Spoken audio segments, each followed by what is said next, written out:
Bonjour à tous, goeiedag et bienvenue, welcome.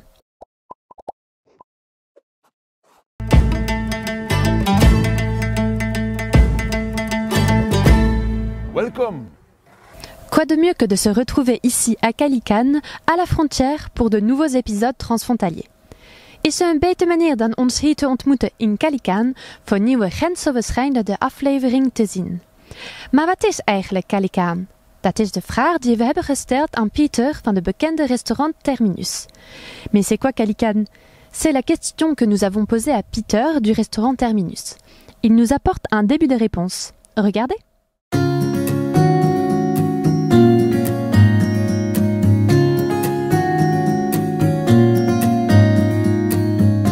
We zitten hier op Kalikan. Kalikan, veel mensen zeggen, wat is Kalikan, waar ligt dat? Maar Kalikan is eigenlijk een historische plaats. Hier zitten we op kadastraal op het Kattenmolenhoek. Alles is hier een beetje verband met kat, niet zomaar met het poesje. Maar kat, de Katsberg, Kattenstraat, Kattenmolenhoek. En dat komt van de clan van de Kats. Er zaten hier Hermaanse halliers en die zaten tussen de Somme en de Leie. Natuurlijk in die periode toen ze hier woonden, waren zij op zoek naar beschutting. De zee kwam dichterbij, dus ze woonden ofwel op paalwoning of op bultje. En hier Kalikan zitten we op het tweede, derde hoogste punt van Poperingen, samen met de Helleketel en natuurlijk de Lijster, waar dat de watertoren ook staat.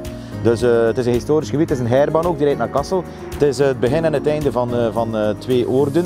De ene wereld weet niet van de andere wereld, maar ons verhaal is hetzelfde. Wij zijn een grensverhaal, wij zijn een familie van deze hoek. Mijn vrouw is Frans, ik ben Vlaams.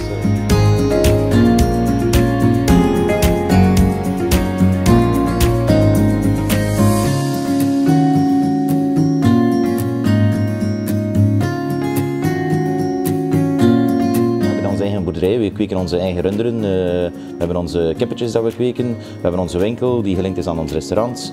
We zijn bezig met een vakantieverblijf ook, we hebben een tabakhandel, café, grens. We zijn een grensgeval. Typisch grensgeval.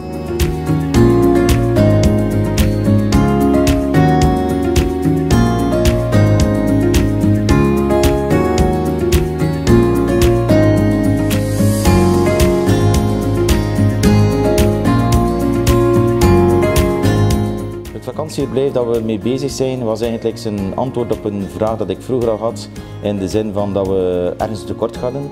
We zitten hier tamelijk ver gelegen, dus als mensen van binnenkant kwamen en ze willen een keer goed feesten of een goed flesje wijn drinken, dat ze dan niet makkelijk kunnen slapen. Het is eigenlijk meer een belevingsoord, waar de mensen dan nog hun feest kunnen verder zetten. En zo is ook de keten rond van het eten, het shoppen en het verblijven, het slapen.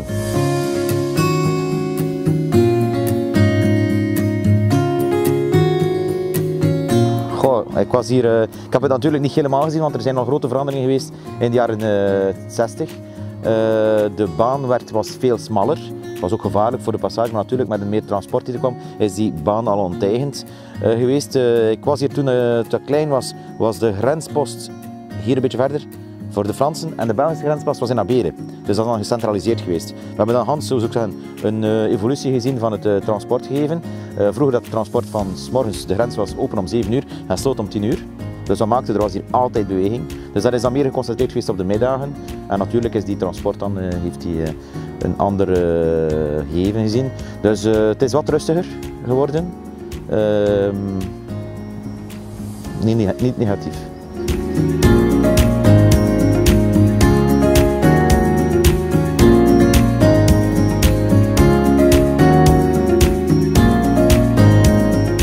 Hopelijk wordt het een meerwaarde.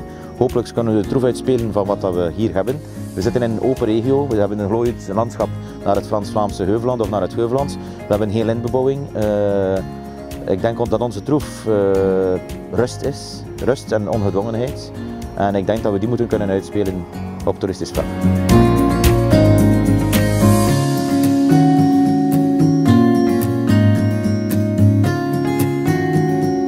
De toekomst is een wandelweg, we zien wel, maar ambitie zat. Au restaurant Terminus, nous avons aussi croisé Pieter Steyn, un entrepreneur musicien qui s'est installé à la frontière il y a maintenant 6 ans. Bij de Terminus hebben we ook Pieter Steyn ontmoet. Hij is ondernemer en muzikus die zich 6 jaar geleden aan de grens vestigde.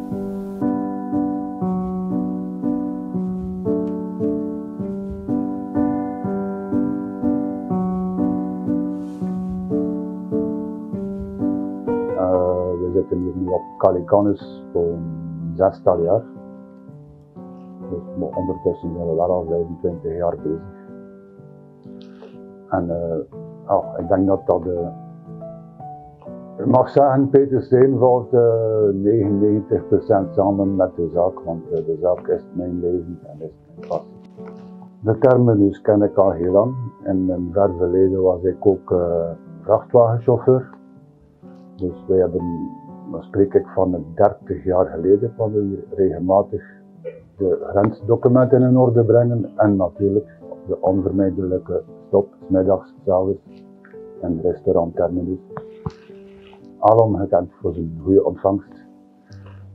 En zo, toen wij ons hier 6 jaar geleden gevestigd hebben, was dat een beetje thuiskomen ook. De Terminus is zo wat onze kantine geworden. Dus, en wat er dan ook nog bij komt, dat is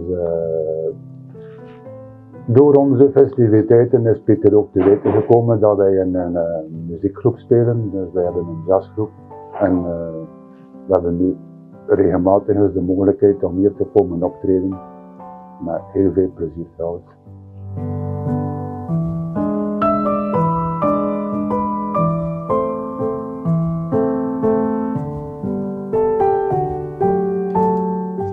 Wat doen we? Wij verkopen ecologische bouwmaterialen. Dus dat zijn bouwmaterialen die zo weinig mogelijk impact hebben op het milieu.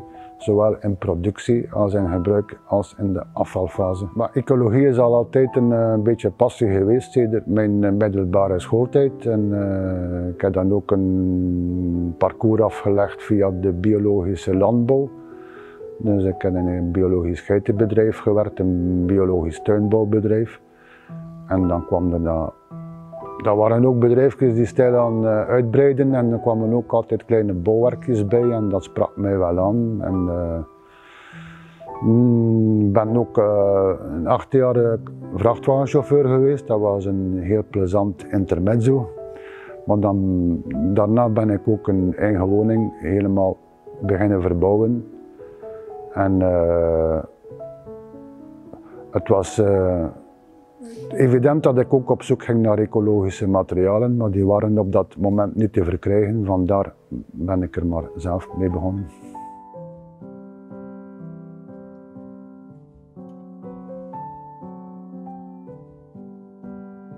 De Fransen die ik over de vloer krijgen hebben toch een hele grote link dikwijls met het patrimoine. Zo zij willen oude gebouwen in ere herstellen en de klanten die ik krijg willen dat dan ook zoveel mogelijk doen met materialen van vroeger. En dan komen ze natuurlijk automatisch bij de natuurlijke materialen terecht.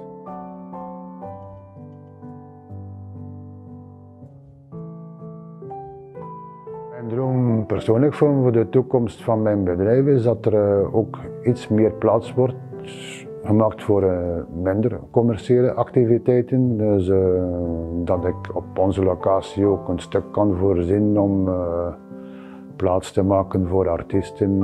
Of zodanig dat een bezoekje aan onze winkel eigenlijk een aangename belevenis wordt. Dat het een beetje het puur commerciële overstijgt. En ook natuurlijk de goede relaties met gelijkgezinden op de city, om nog meer samenwerkingen te kunnen uitbouwen. Calican Kermis is dat speelt al een tijdje in onze ideeën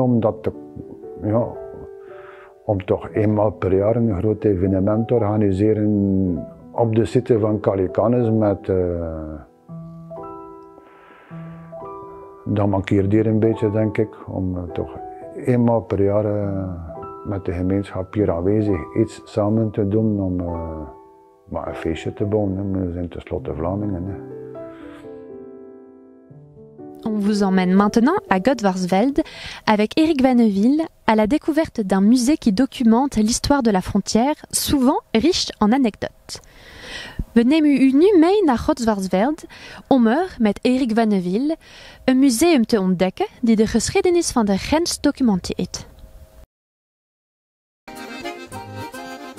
C'est en 1870 que se développa de façon très intense l'activité douanière au niveau de la gare de Godvarsveld. Il y avait une ligne de chemin de fer qui s'en allait tranquillement franchir la frontière, qui s'en allait vers Popering. Et cette gare était très importante, en tout cas pour les voyageurs, parce que tous les voyageurs qui venaient de France, ou de Belgique d'ailleurs, savaient qu'ils allaient être arrêtés par des douaniers qui allaient les fouiller, hein, parce qu'il fallait s'acquitter de droits pour tout ce qu'on avait acheté dans le pays étranger. Voilà. Alors, peu à peu, l'activité de cette gare a décliné, et donc l'activité des douaniers qui étaient installés, elle a décliné elle aussi. Aujourd'hui, où se situait la voie de chemin de fer, il en subsiste un sentier transfrontalier.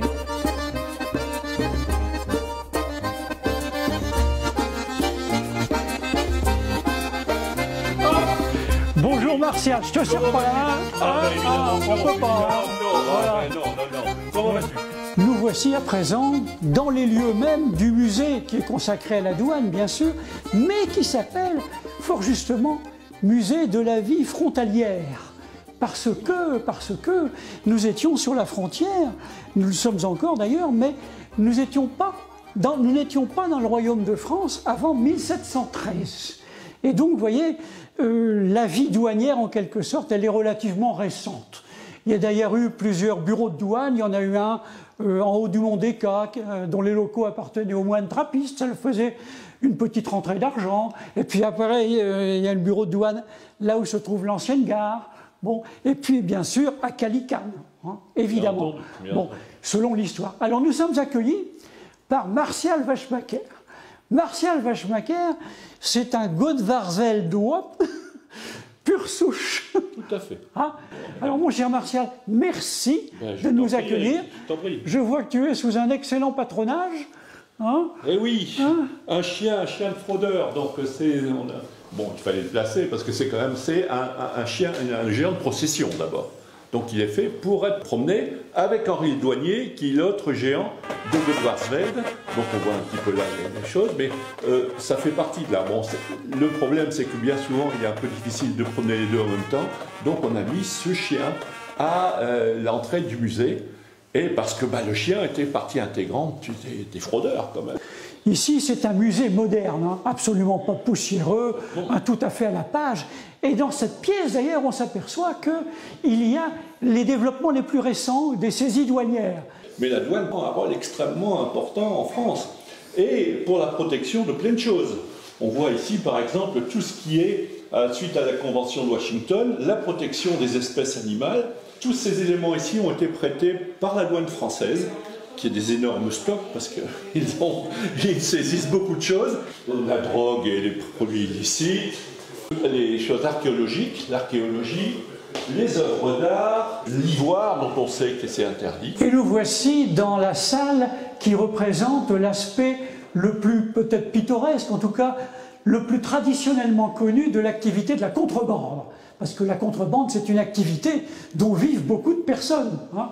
La fraude, c'était bien sûr une activité, bon, on va pas dire économique, parce qu'elle était cachée, mais ça permettait aux gens de faire leur fin de mois. Alors il y avait les fraudeurs quasiment professionnels, voilà. Et il y avait tous les fraudeurs occasionnels, un paquet de tabac pour négocier, bon, il y avait tout ça, quoi. Je vois là une tenue qui me fait penser à une fraude très ancienne qui se passait au temps de Charlemagne, où Charlemagne se plaignait au roi d'Angleterre que des pèlerins, avec leurs grandes robes, se déguisaient en moines pour aller à Rome, et puis sous leur grande robe, ils avaient aménagé tout un système de produits qu'ils passaient en fraude. Mais c'est vrai que sous ces soutanes, c'était très pratique. C'était très pratique. Planquer quelques paquets de tabac au plus grand. Hein. Ah, il y a une moto là, oui. Voilà. Il y a une moto. Et là, je suppose que c'est le réservoir démonté, et dans ce réservoir, on cachait des produits. Bien sûr, hein? Bien sûr. Plus classique, la poussette où on planquait dans les faux... Ah, la poussette, oui. Les faux fonds. Hein, bien sûr. Des tabacs ou d'autres... Oui, oui, oui. Le douanier et son chien, inséparables.